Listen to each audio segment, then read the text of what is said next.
For those of you basketball fans who are just starting to appreciate volleyball, well, we have the PCCL action returning tomorrow. Also here at the arena in San Juan at 2 o'clock, FEU Adamson. And at 4, we have San Beda taking on LaSalle. This is an Elite 8 matchup, if I'm not mistaken. So catch it tomorrow live on Studio 23 and also live here at the venue at the arena in San Juan. But right now, we have set number 3 between LaSalle and Adamson, 2-0 set-wise for Lady Archers. They are up by 4, 16-12 in set number 3. Jackie Alarca serving. And even on service receptions, nothing going right for Adamson. Mercado, that's too long. Point for Adamson.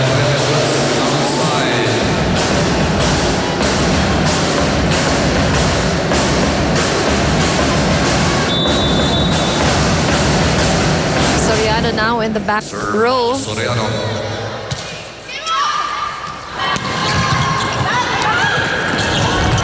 Easy kill by the tall ladies at the front, Gumabaw and Maraño.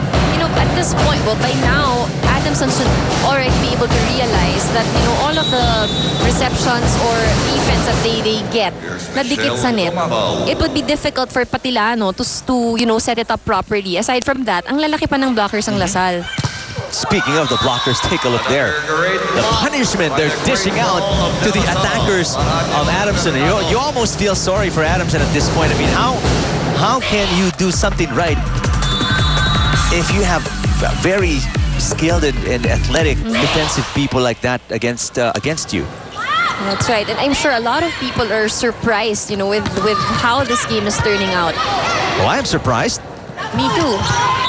I was thinking, you know, it'd be pretty much the matchup of the Final Four that we saw last season, but it doesn't seem to be so, as LaSalle is showing us way too much while Adamson can't seem to cope with what's going on. Let's listen into Coach Pante. Parang naghihintayan kayo, kagaya niya, no? Anong hinihintay ninyo? Patang ng ulan? Tingnan nyo, naghahabol kayo, 6 na yan. Magay nyo kasing coverage. Alam nyo kung hinuhulog-hulog lang kayo, natataranta kayo. Wala namang kaso yun eh. Kayo yung may kaso, ayaw nyo sipagan. Okay? Okay. Sige. Come on, Dan.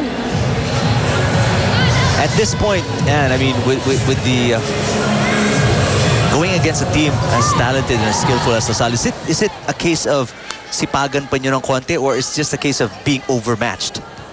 Well, I think for a team like Adamson, I'm sure that they've already been in a situation like this. Pero hindi ganito yung turnout eh. Hindi yung parang hindi talaga sila nakakasabay sa LaSalle. It's not that.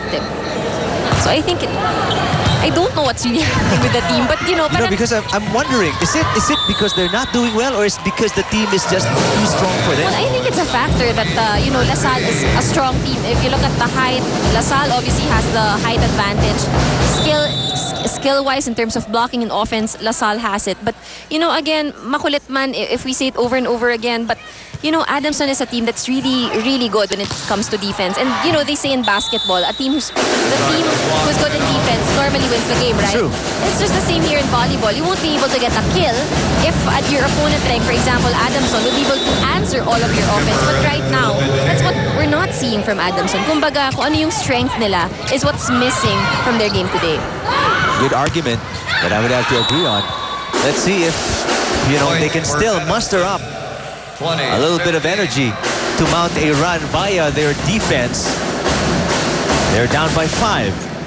What would be interesting though is if we see LaSalle going up against a team na match nila in terms of, like for example, UST. UST stole the win from, well, not really stole the win. They had a flawless season, but then of course at the end it was UST really emerging as the better team and got the championship. It would be interesting, you know, how this team would play against UST.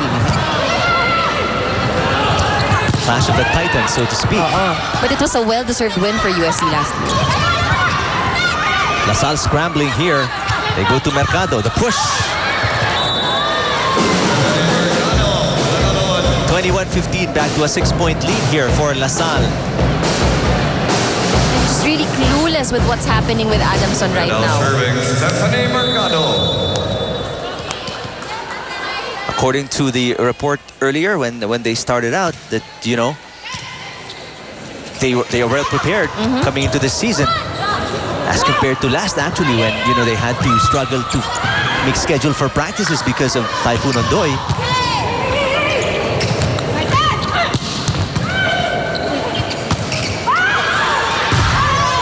What a solid block.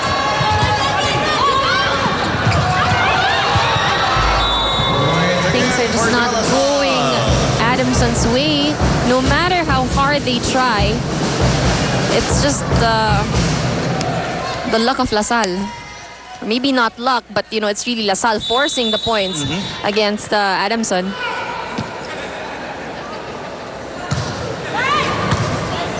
(22-15). Pineda. It's just a team with such great defense, such great offense. That's LaSalle doing what they need to do, and Adamson not being able to cope. Let's listen in. Ikaw, Bebang. Late yung timing, oh. Late yung timing. Tingnan ninyo, ano yung diferensya? Ano yung diferensya? Oh? You see? Ibig sabihin, tapos kayo sa ng training. Oh? Ayaw nyo ng training ng gusto. Oh, kala ko kontento na kayo sa alam ninyo. Oh, okay? Ha? Okay. Sila hulog ng hulog. Sige, hataw na lang ng hataw. Okay?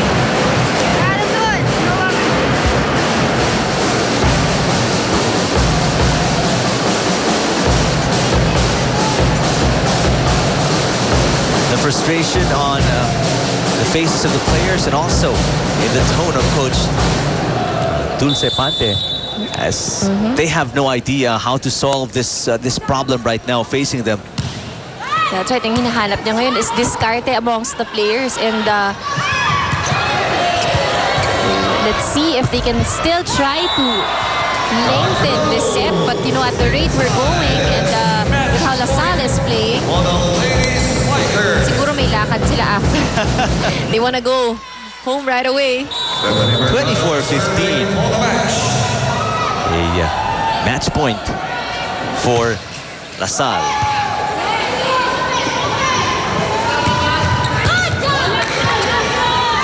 Jack Cruz. And that's all they need. Quick work of Adamson is what LaSalle did. Their training in Japan definitely paid off, as you can see with their level of play. It was all Lady Archers right from the first serve as they sweep Adamson in 3 straight sets, 25-14, 25-13, and 25-15. We'll be back to wrap this up right after.